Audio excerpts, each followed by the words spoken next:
মুখোমুখি দাঁড়িয়ে আছে দীপ্তি আর রিশাদ। এত বছর পর দীপ্তি রিশাদকে দেখে মুহূর্তে নিজের সব রাগ অভিমান ভুলে জড়িয়ে ধরে। ওর যে বয়স হয়েছে, চুলে পাক ধরেছে, পাশে মেয়ে দাঁড়িয়ে আছে, তা যেন ভুলেই গেছে। রিশাদেরও চুল পেকে গেছে, মুখে আর শরীরে চামড়ায় ভাঁজ পড়েছে। প্রথম যেদিন দীপ্তি রিশাদকে জড়িয়ে ধরেছিল, সেদিন রিশাদ পাথরের মতো দাঁড়িয়েছিল। দীপ্তি নিজের বাহুডোরে আটকাবে কিনা তা ভাবতে ভাবতেই দীপ্তি সরে গেছিল। আজও ঠিক তেমনটাই হয়েছে। দীপ্তি মাথা তুলে চোখ মুছে নেয়, চোখ মুখ শক্ত করে জিজ্ঞেস করে, তুমি এখানে কিভাবে? আমাকে তো দৃষ্টি এনেছে, বলল ওর মায়ের সাথে দেখা করাবে। দৃষ্টি? হ্যাঁ মা, বাবাকে আমি এনেছি। দৃষ্টির কথাতে দীপ্তি রিশাদ দুজনেই অবাক। দৃষ্টি দীপ্তিকে মা আর রিশাদকে বাবা বলে ডাকায়। রিশাদ জিজ্ঞাসু দৃষ্টিতে, দৃষ্টি আর দীপ্তির দিকে তাকায়। দৃষ্টি দুজনের অবস্থা বুঝতে পেরে বলতে শুরু করে, ছোটবেলা থেকে আমার সবচেয়ে প্রিয় মানুষ আমার মা। আমার বন্ধুরা যখন তাদের বাবার সাথে স্কুলে আসতো, তখন মাকে বাবার কথা জিজ্ঞেস করতাম, আর মা শুধু একটা কথাই বলতো, তোর বাবা আমাদের সাথে থাকে না, অনেক দূরে থাকে। ব্যাস, আমি এতটুকুতেই সন্তুষ্ট থাকতাম। যখনই বাবার বিষয়ে কিছু জানতে চাইতাম, মা সবসময় পজিটিভ কিছু বলতো। বাস্তব বোধ হবার পর খেয়াল করলাম মা আড়ালে কাঁদে। একদিন রীতা আন্টিকে বাবার ব্যাপারে কথা বলতে শুনলাম, এগিয়ে গেলাম তাদের দিকে। সেদিন মা আমার জোরাজোরিতে সবটা বলতে বাধ্য হয়। সবটা বলার শেষে মা বলেছিল, তোর বাবা সত্যি ভালো মানুষ, ওকে তুই ভুল বুঝিস না। সেদিন বুঝতে পারলাম মা বাবাকে কতটা ভালোবাসে। সেদিন রীতা আন্টি বলেছিল, বাবা নাকি মাকে খুঁজতে আন্টির কাছে গেছিল, আর মায়ের সাথে ডিভোর্স হবার পর যাকে বিয়ে করেছিল সে নাকি বাবাকে ধোঁকা দিয়েছে। জন্ম, মৃত্যু, বিয়ে, এ তিনটি উপর থেকেই ঠিক হয়ে আসে। ভাগ্য যাদের এক করতে চায় তাদেরকে কে আলাদা করতে পারে। একদিন বাবাকে একটা রেস্টুরেন্টে দেখি, মায়ের কাছে বাবার ছবি দেখি। অনেক আগের হলেও চিনতে অসুবিধা হয়নি, কিন্তু বাবা আমাকে চিনত না। চিনবই বা কী করে? আমি যে বেঁচে আছি তাই তো সে জানতো না। অজুহাত দেখিয়ে কথা বললাম।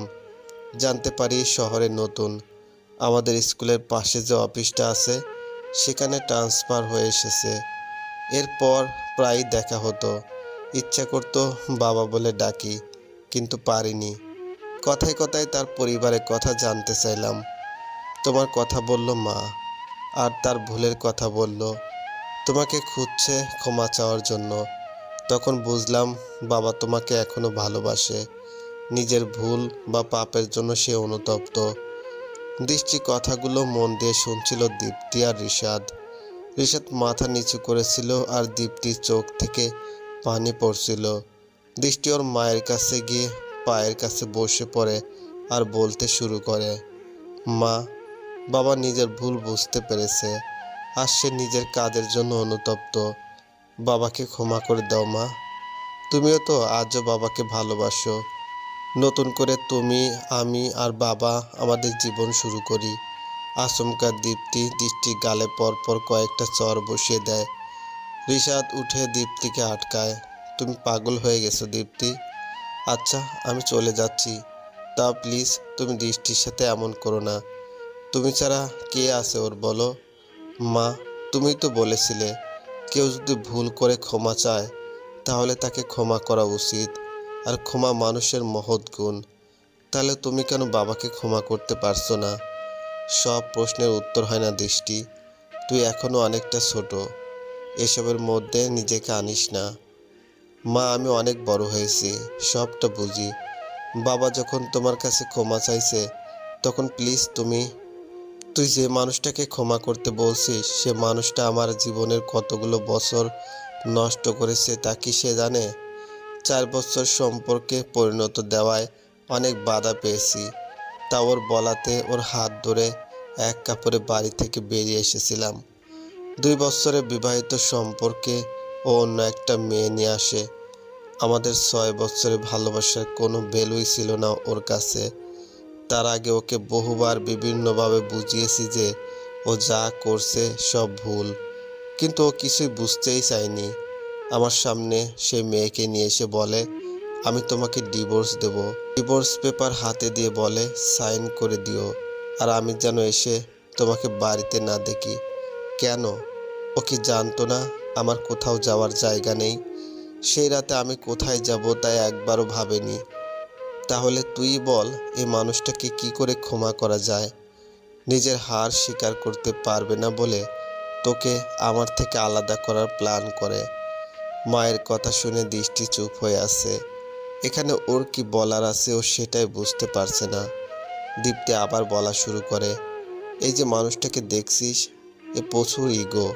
ওর সাথে পরিচয় হবার 3 বছরের মধ্যে আমি চাকরি পেয়ে যাই, কিন্তু এ তখনও বেকার।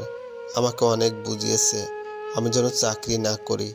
আরও বলেছে মেয়েদের চাকরি করে কি হবে, ওদের তো স্বামী সন্তান আর সংসার সামলানোই একমাত্র কাজ। আমি ভেবেছিলাম এমন একটা মানুষের সাথে কি করে থাকবো, কিন্তু পরে ভেবেছি একে ছাড়া কি করে থাকবো। নিজের ভালোবাসার উপর বিশ্বাস আর ভরসা রেখে এগিয়ে যাই। বিশ্বাস কর দৃষ্টি, আমার জীবনের সবচেয়ে ভুল সিদ্ধান্ত ছিল এটা। বিয়ের পরও ওর এমন মানসিকতা বদলায়নি, কিন্তু আমি আমার লক্ষ্য স্থির ছিলাম, আজও আছি। এই মানুষটাকে আমি অনেক আগেই ক্ষমা করে দিয়েছি, কিন্তু এর সাথে নতুন করে জীবন শুরু করা আর মৃত্যু আমার কাছে একই মানে রাখে। মা, আমার যা বলার আমি তা বলে দিয়েছি দৃষ্টি। তুই যদি তোর বাবার সাথে যেতে চাস আমি তোকে আটকাবো না। মা প্লিজ, তুমি এমন করো না। আমি তোমাকে ছাড়া থাকতে পারবো না। আমারও তো ইচ্ছে করে তোমার আর বাবার সাথে থাকতে। একটু আগে বললি না আমি তোকে শিখিয়েছি ক্ষমা মহৎ গুণ।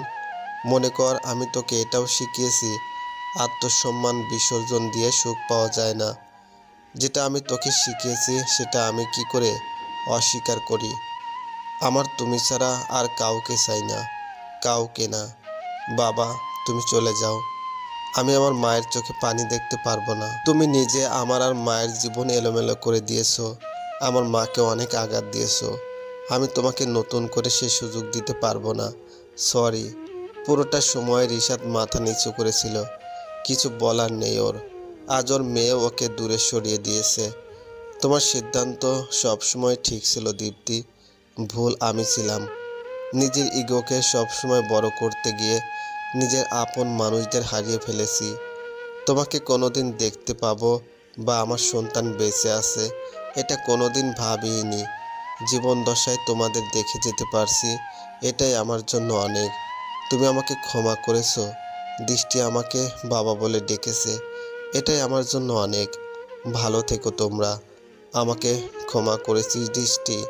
বাবা, হ্যাঁ রে, ক্ষমা করে দিস। আসছি। দীপ্তির দিকে তাকিয়ে দৃষ্টির মাথায় হাত বুলিয়ে চলে যায় রিশাদ। মা মেয়ে দুজনেই তাকিয়ে আছে রিশাদের যাওয়ার দিকে। মানুষ যখন নিজের পাওনার থেকে বেশি সুখ পায় তখন সে তা মূল্য দিতে পারে না। হাতে কাঁচা টাকা এলে মানুষ যেমন তা দু হাতে উড়ায়, ঠিক তেমনি বেশি সুখ পেলে তা হেলায় হারায়। ক্ষণিকের সুখের জন্য আত্মসম্মান বিসর্জন দেওয়া বোকামি। বাঁচতে হলে আত্মসম্মানের সাথে সুখে বাঁচুন, না হলে